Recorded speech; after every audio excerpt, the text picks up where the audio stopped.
سلام، وقتتون بخیر. نیکی هستم از کانال دروازه رنگین کمان. امیدوارم همگی حالتون خوب باشه و در آرامش به سر ببرید. امروز میخوام توی این پادکست راجع به سپر محافظ انرژی باهاتون صحبت بکنم که به چه صورت میتونیم برای خودمون یه سپر انرژی داشته باشیم. تمام افرادی که توی حیطه متافیزیک کار میکنند و به طور کل تمام افراد توی زندگی روزمرهشون با انواع و اقسام انرژی ها یا موجودات دنیای اسیری روبرو میشن. برخلاف تصور افرادی که دانشجوهای تازه کار حیطه متافیزیک هستند، بیشتر این موجودات یا انرژی ها میتونند خطرناک باشن و معمولاً حاله انسانی به طرز باور نکردنی نسبت به این بخش حساسه و به تنهایی قادر به دفاع کردن از بدن در مقابل این انرژی ها نیست. پس تنها راهی که برامون باقی میمونه این هستش که برای خودمون یه سپر انرژی خلق کنیم. همینطور که قبلا هم بهتون گفته بودم، قبل از شروع هر کاری، چه انرژی درمانی، چه برخورد با آدم هایی که به لحاظ انرژی که میدونیم در سطح پایینی قرار دارند، چه پرواز روح، چه در واقع هیپنوتیزم، خود هیپنوتیزم، دگر هیپنوتیزم، تلپاتی و همه این مراسم و امورات، ما باید قبلش در واقع اون سپر انرژی رو بسازیم و بعد با دونستن این مطلب که این سپر وجود داره میتونیم وارد کار در حیطه دنیای متافیزیک بشیم. اما ببینیم که فن پایه‌ای برای ساختن این سپر به چه صورت هست. اول باید سر پا بایستید، دستاتون رو باز کنید و چند نفس عمیق بکشید. بعد از اینکه این کار رو انجام دادید، راحت و آروم بایستید.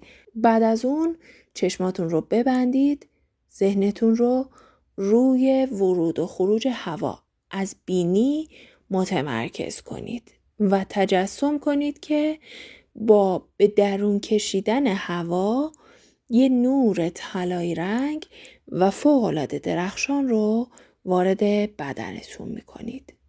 سعی کنید آروم نفس بکشید و صبر کنید تا این نور همه وجود شما رو بپوشونه.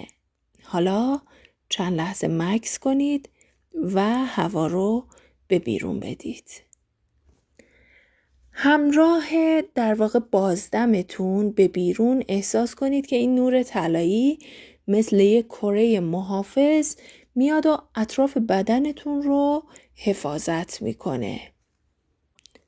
در واقع اطراف بدن شما رو میگیره مثل یک لایه پوست تخم مرغ که در واقع از درون تخم مرغ حفاظت میکنه. این هم یک لایه پوست تخم مرغی شکل رو اطراف شما به وجود میاره. کره‌ای که به فاصله 1 متر از بدن فیزیکیتونه که علاوه بر بدن فیزیکی شما در واقع میاد تمام کالبدهای اسیری و حاله اطراف بدنتون رو هم حفاظت میکنه.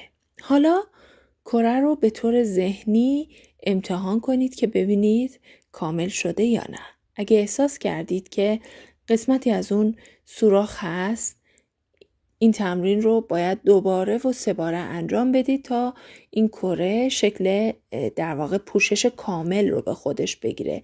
معمولاً بچه‌ها این رو بدونید، انواع دیگه از انرژی هم همراه با اشکال مختلف به درون ما کشیده میشن تا تأثیر این سپر محافظ رو برای ما بیشتر بکنند و توانایی انجام یک سری کارها رو به ما بدن. یه سری کارها مثل پرواز روح، تلپاتی و هیپنوتیزم که حالا توی جلسات آینده قطعاً راجع به این انرژی ها و نحوه فعال کردنشون باتون صحبت خواهم کرد. اما به یه نکته دقت کنید که اولین بار نمیتونید این کار رو به طور کامل انجام داده باشید.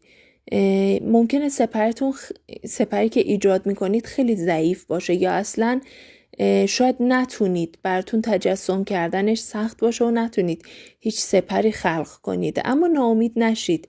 با تمرین بیشتر و استفاده از شهودتون کم کم میتونید سپرهای محافظی رو قوی‌تر و قوی‌تر بکنید، جوری که خودتون هم قادر به احساس کردنش دورتون باشید. دقت کنید که این سپرها انرژی‌های ابدی نیستن و فقط چند ساعت یا تو بهترین شرایط اگر خیلی دیگه خوب ساخته بشه چند روز میتونه دوام داشته باشه و برای احیای سپر باید تمرین رو مدام تکرار بکنید.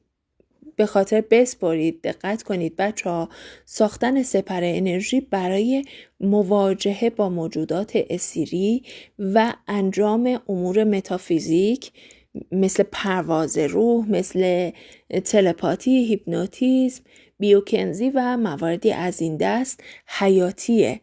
و یه نکته رو هم در انتها میخوام بهتون بگم، کارهایی مثل نماز خوندن یا در واقع دعایی که از سمت یه شخصی به سمت ما میاد یا تو ادیان دیگه مثلا مراسماتی که مسیحی ها به جا میارند، نمیدونم ادیان مختلف مراسمی رو که به جا میارن، اینها خودشون هم میتونه حاله ای از نور سفید رو دور و برتون خلق بکنه که خودش یکی از کارهاش میتونه در واقع محافظت از انرژی های ما و اطرافمون باشه.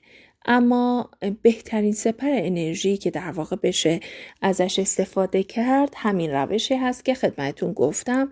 حالا تو جلسات آینده بیشتر بهش میپردازیم و بیشتر باهاش آشنا میشید.